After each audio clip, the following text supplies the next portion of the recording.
What I'm about to reveal happened just 3 weeks ago, and already it is being called the most explosive 83 seconds in congressional history. On December 19, 2025, a single number was read aloud in a Senate hearing room, a number that sent shockwaves through Washington and may have already ended a political career. That number was $847,000, a sum that might appear ordinary at first glance. But the circumstances surrounding it and the documentation presented turned an otherwise routine oversight hearing into a constitutional crisis and a potential criminal investigation. The events that unfolded are so meticulously documented that legal experts are already using terms like career ending and criminal prosecution. These are not speculative claims. They are based on official congressional hearings, Treasury Department reports, and real-time eyewitness accounts from journalists present during the session. Welcome to George Will Direct, where we cut through the noise and bring you the stories that matter with the facts that matter. I'm your host, and today we're exploring what could be the biggest political corruption scandal of 2025. This story combines money, influence, secrecy, and the rare moment when meticulous documentation exposes wrongdoing at the highest levels, transparency and support. Before we dive into the details, it's important to acknowledge that producing this kind of in-depth, independent journalism takes considerable time, effort, and resources.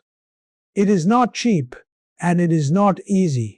If you find value in this reporting journalism that does not bow to corporate interests, political pressure, or partisan agendas, consider supporting this work through Buy Me a Coffee. Every contribution, no matter how small, allows us to continue covering stories like this with full context and factual accuracy.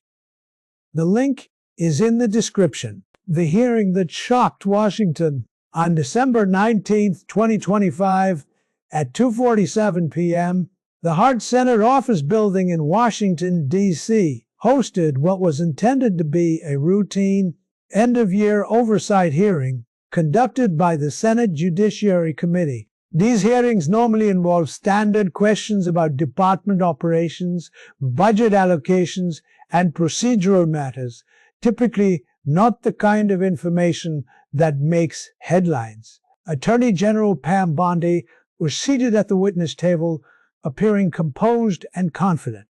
Having testified before Congress dozens of times over her career, this should have been just another day. But across from her was Senator Elizabeth Warren of Massachusetts, sitting with a blue folder in front of her, containing documentation that would transform this ordinary hearing into an extraordinary revelation. At 2:48 p.m., Warren was recognized to begin questioning. The room fell silent. She opened the blue folder with deliberate precision, every movement calculated and intentional. She began with a seemingly routine question. Miss Bondi, during the period from March through November of this year, did you receive any communications from foreign nationals concerning policy matters within your official duties? Bondi responded in a standard bureaucratic fashion, noting that her office receives hundreds of communications each month, all reviewed and logged by her counsel. This would normally have ended the questioning. Narrowing the focus, Warren then narrowed her focus, asking specifically about communications from Russian nationals or intermediaries connected to Russia. Bondi replied, "Not to my knowledge, Senator." At this point, Warren delivered the first bombshell. She asked Bondi whether the name Bartek Holdings Limited meant anything to her. Bartek is a company registered in Nicosia, Cyprus. According to Warren's documentation, confirmed via C-SPAN recordings, Bondi paused slightly longer than her previous responses. Warren, with decades of experience as a law professor, immediately recognized this subtle hesitation. Bondi said she would need to review her records. Warren replied, "Allow me to provide assistance. $847,000 in wire transfers Warren then presented documentation showing 4 wire transfers to a Delaware LLC. These transfers had been flagged by the Treasury Department's Financial Crimes Enforcement Network, FinCNN. The LLC's registered agent, Bondi's former law partner. The source of the transfers, Bartek Holdings Limited, Cyprus. The intermediary bank processing these transfers, Retime Banka, located in Latvia, a bank previously flagged by the U.S. Treasury Department for facilitating Russian money laundering and sanctions evasion. The transfers occurred as follows. March 14, 2025, $178,000. April 22, 2025, $223,000. June 8, 2025, $251,000. September 3, 2025, $215,000. Total $847,000 flowing through Russian-linked channels into an entity connected to the sitting Attorney General of the United States. According to multiple journalists present, audible gasps rippled through the chamber. Bondi's hands remained clasped on the table, but her knuckles were visibly white. Warren continued, revealing that the LLC was dissolved on November 29th, just 3 weeks before the hearing. She asked Bondi directly, "Do you wish to modify your earlier response that you had no knowledge of Russian communications?" The response, complete silence. Bondi neither denied nor clarified, offering no explanation, while millions watched on live C-SPAN broadcasts. Policy advocacy and potential conflicts. The documentation became even more damning. On June 9, 2025, one day after the third wire transfer of $251,000, Bondi attended a closed-door Senate Banking Committee meeting.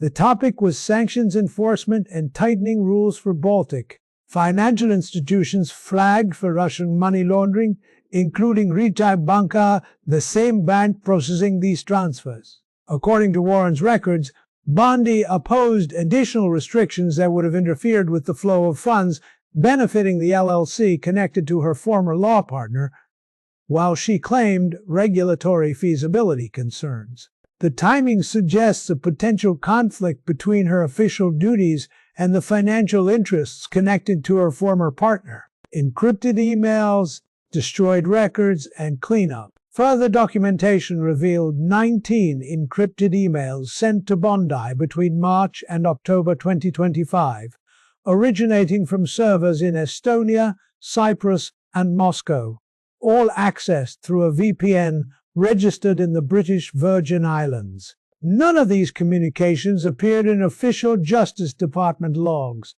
a violation of federal record-keeping laws. Warren highlighted that the encryption keys for these emails were destroyed on November 30th, one day after the LLC dissolution. 3 days later, on December 2nd, 5 years of Bondi's financial disclosure forms were amended, including a footnote referencing consultancy income, without specifying amounts, entities, or foreign transfers, in apparent violation of disclosure requirements. Direct questions and continued silence. Warren pressed Bondi on every point: meetings, calls, emails, transfers, and undisclosed entities.